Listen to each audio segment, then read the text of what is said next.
صلى الله عليه وعلى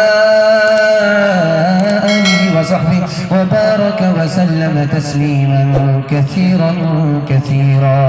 أما بعد فأعوذ بالله من الشيطان الرجيم.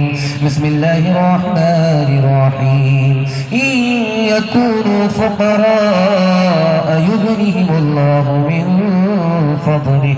صدق الله مولانا العظيم. وقال النبي صلى الله عليه وسلم التمسوا الغنى في النكاح، أو كما قال عليه الصلاة والسلام. سبحان الله وبحمده سبحان الله العظيم وبحمده يستغفر الله. صلى الله على سيدنا محمد صلى الله عليه وسلم. اللهم صل على سيدنا محمد يا رب صل عليه وسلم.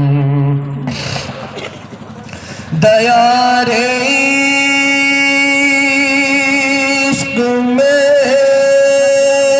اپنا مقام پیدا کرے، نیا زمانہ نئی صبح و شام پیدا کرے. میرا طریق امیری نہیں فقیری ہے، خودی نہ بیچ غریبی میں نام پیدا کر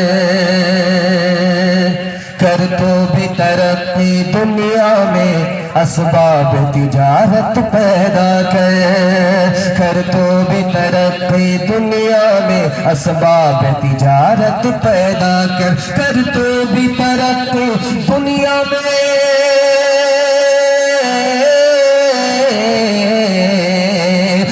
تو بھی ترقی دنیا میں اسباب تجارت پیدا کرے. قارون کی دولت ٹھکرا دے، عثمان کی دولت پیدا کرے. قارون کی دولت ٹھکرا دے، عثمان کی دولت پیدا کرے.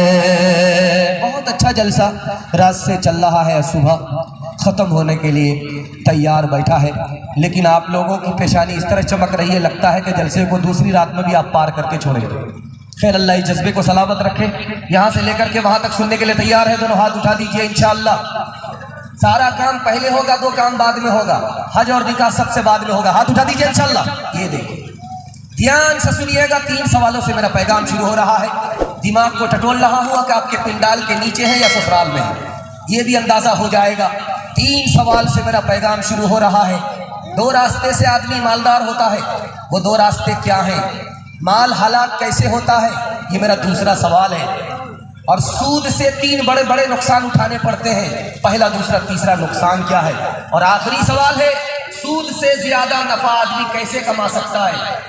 3 راستے ہیں سود سے زیادہ نفع کمائے گا، وہ 3 راستے کیا ہیں؟ مکمل سننے کے لیے تیار ہے؟ دونوں ہاتھ اٹھائیے. انشاءاللہ 3 سوال سے میرا پیغام شروع ہو رہا ہے. پہلا سوال تھا 2 راستے سے آدمی مالدار ہوتا ہے. ایک راستہ ہے حج کا، حج کر کے آئے مالدار ہو جاتا ہے، نکاح کرے مالدار ہو جاتا ہے. دل پر ہاتھ رکھ کر کے میں آپ سے پوچھنا چاہتا ہوں، آپ نے کسی کو دیکھا ہے کہ وہ حج کے بعد غریب نظر آیا ہو؟ حج کے بعد آدمی امیر ہو جاتا ہے. کنوارا تھا، پھوٹی کوڑی جیب میں نہیں تھی، لیکن جیسے ہی نکاح ہوا بیوی کی قسمت سے الگ کماتا ہے، بچے کی قسمت سے الگ کماتا ہے، ماں باپ کی قسمت سے الگ کماتا ہے، سب کی دعا ملتی ہے اور وہ مالا مال ہو جاتا ہے. نکاح کے ذریعے اور حج کے ذریعے آدمی مالدار ہوتا ہے. ایک سے زیادہ نکاح کے ذریعے بھی آدمی مالدار ہوتا ہے. کون کون لوگ ہیں ایک سے زیادہ نکاح کرنے والے؟ ہاتھ اٹھا دیجیے. یہ دیکھیں ایک بوڑھے آدمی نے بھی ہاتھ اٹھایا. دھیان سے رکھیے گا. دوسرا سوال ہے کہ آدمی کا مال کیسے ہلاک ہوتا ہے، کیسے برباد ہوتا ہے؟ ایک گلاس پانی میں اگر ایک قطرہ پیشاب کا آ جائے پورا گلاس برباد. حلال کے ساتھ تھوڑا حرام آ جائے حلال برباد، برکت اڑ جائے. سود سے 3 بڑے نقصان آپ کو اٹھانے پڑیں گے. پہلا نقصان ایثار چلا جائے گا، آپ دوسرے کے لیے نہیں جئیں گے. انسانیت چلی جائے گی.